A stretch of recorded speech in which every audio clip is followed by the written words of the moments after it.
Nice. Yeah, it's like it's almost like a fading change. I start going here, and I just feel it slip out. Yeah, you like that slip? I do, yeah. It's just that sometimes, like, That's probably why it's so arm side sometimes, yeah. Telling Dawson, like, because I was a splitter guy for like majority of my career, and I would always go across this, and I'd have nothing to pull against, nothing to do really much of anything with. And then at one point, I actually split it like more, and then grab these two seams. When I come through and I pull it, I can pull it even with both. My issue was like not having a seam, so it would kind of like come out, a little cutter, you know? So like, I just like that because it gave me that kind of subconscious feel of like staying through, because now like I have to feel those two going at the same time. So it's like, see how it kind of comes through out, and it's like, it doesn't allow me to get here because my emphasis is on those seams. My issue with the splitter, I felt like it was always like my wrist was so lazy. It would just like, and I think having something like tactile feedback on my fingertips helped my wrist stay a little bit more locked in and then get out of the extension. I'd also just say like sights really help with that too, at least for me. Like I'm thinking like with my, if I have like so my Volk is no seam. So like I throw this, and it's like if I don't think like outer third glove side extended with it, I'll get like super lazy with the front, and then this kind of just kind of coasts through. But if I'm intentionally setting sights of like glove side a little bit, now everything's kind of locked and I can accelerate at, you know, the right time. But sometimes it can be the opposite, right? Sometimes sights like will freaking restrict you a little bit. It looks like you're just kind of coming down and just getting pretty anxious like with the torso. It's like, I think there's so much truth in just patient, patient, patient, patient, accelerate late.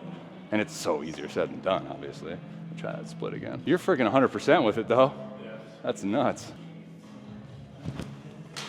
Yeah, I just like the feel of like both those seams because it's like I can just get it consistently. Sometimes with weird grips, you know, you can't get the consistent feel, right? Let's do this. A little glove side extension, never hurt anyone. Just a couple righties. Nice, dude. That's it. And you're like me. Visual sights too, right? Like having a physical object helps so much, dude. That was nice. Nice.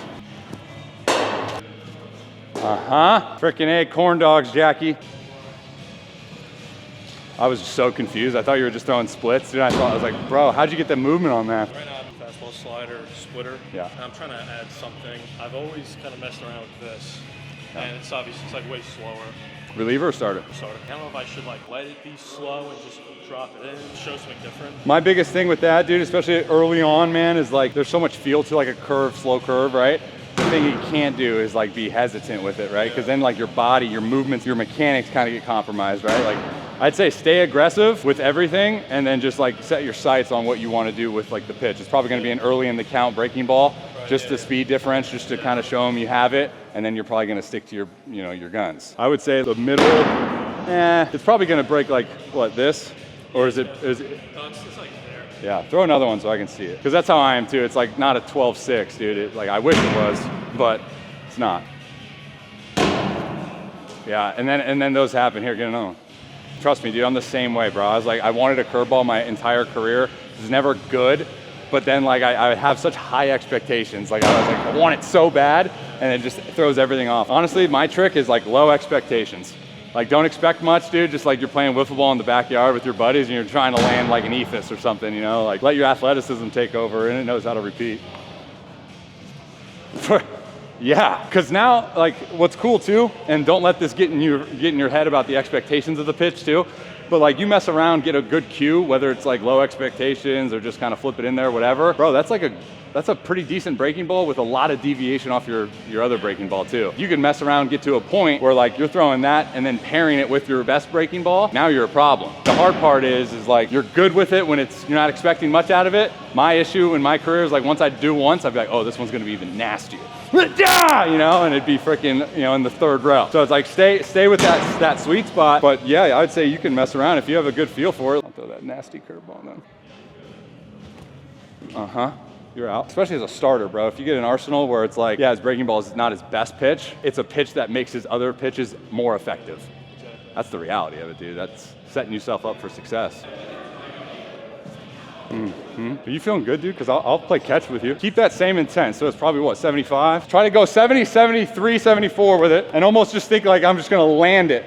Take your hand like to my mitt. Oh, dude, yeah. And you're such a visual sights guy, dude. Yes, dude, 100%. Pop, stay in it, front shoulder. That's that thing we were just talking about too, right? 2 freaking bangers, like, I'm gonna make this one a little bit nastier, dude, and then flies. Yes, dude, I can see it in your lift. Like your lift, descend, it's like one tempo. And then this comes through, it's the same tempo, and it's not like 2 separate pieces. All right, do it again, you gotta go 3 in a row. Yeah. Yes, dude, nice. Yep, that's just a rush, I think, right? Yeah. The more reps you get of the good ones, the more easy it's gonna be to repeat it, right? And that's the hardest piece of everything when throwing like a different pitch, is like, it's hard to obtain those consistent reps because it's just a different feel every time. But the thing we can control is like the mechanical tempo of everything, right? And obviously it's gonna be, in a game, you're gonna speed up, but I think for you, a lot of it is just like when you lift, dude, low expectations give you this controlled tempo, which gets your hand in like the most optimal slot to pull it down. Sometimes it looks like you kind of lift a little faster. Sometimes it looks like you lift and your direction kind of comes forward and then you're pulling off. I think the sights too are gonna really help solidify that direction for you. Yeah. When you throw like a good one, you're almost screaming, I don't care. And then the ones that are like shanked, it looks like you're actively trying. I know that's so weird, but it looks like that, which is so hard to like put into practice, because when it comes to competing and executing a pitch, the last thing you're thinking about is like, oh, I don't care. Of course you freaking care. But it's like, how can we kind of trick our body into thinking that so it doesn't have to really react? And like, I think the reaction of your body is when it's like, I'm not in the right position or whatever, and it like kind of panics, and then it forces you to like pop, and then your wrist isn't getting, ha. And that's why I say like a lot of it looks like that initial lift is like, hey dude, I don't care, like here it comes, like boom. And the beauty of the curveball, dude, is like it's a slower pitch, so it's like you don't have to think, tense up. It's like, I'm sitting here thinking you're gonna be throwing a little Flipper Johnson, dude. You're throwing 2,500 Snapdragons, it's like you're gonna mess around and have a pretty nasty offering. And then I would say work from there. Like, I know it's frustrating, but like that miss is so much more optimal than the one that goes arm side elevated, because at least you have a feel of like down, right? Like I'm on top. Now you just play around with like, all right, I just gotta release it sooner or something, Don't be afraid of mixing in a little heater biscuit too. Get your timing in there. Yeah, and a PFP, come on. Yes, dude. I mean, you'd be surprised at how much like that overlay would play too. Dude, the lead leg, we were just talking about it the other day. I think that lead leg, like pulsing out, locks in your hips. And then it's like, once you lock in your hips, you're in a loaded position. And then you can now drive and snap instead of like you're not locked. And then it just kind of slowly unravels. Yeah.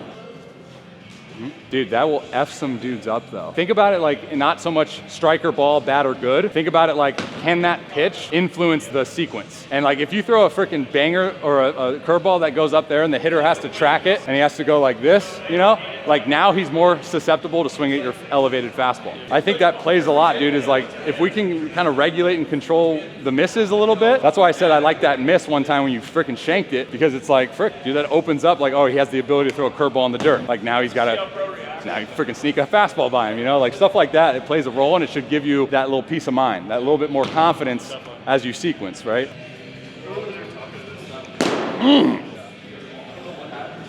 Yes, that's nasty. Like you'll be able to like, as you get older, just have a feel of like, all right, that's 79, 80, like I'm gonna throw this one 73, and you shape it a little bit bigger, right? Keep the same grip, so like the comfort mentally is the same, but it's just the shape is different, right? So you don't have to go to a completely different grip, because even your different grip curveball is kind of the same shape. It's just the speed difference, right? Are we gonna sacrifice the uncomfort of the grip to kind of crap shoot, but like also, I don't want you to say like, oh, I'm gonna try to throw this slider 70 and then get away from what you have here. Yeah. Take your curveball grip and try to throw with your palm facing the catcher. Like, don't rip a fastball.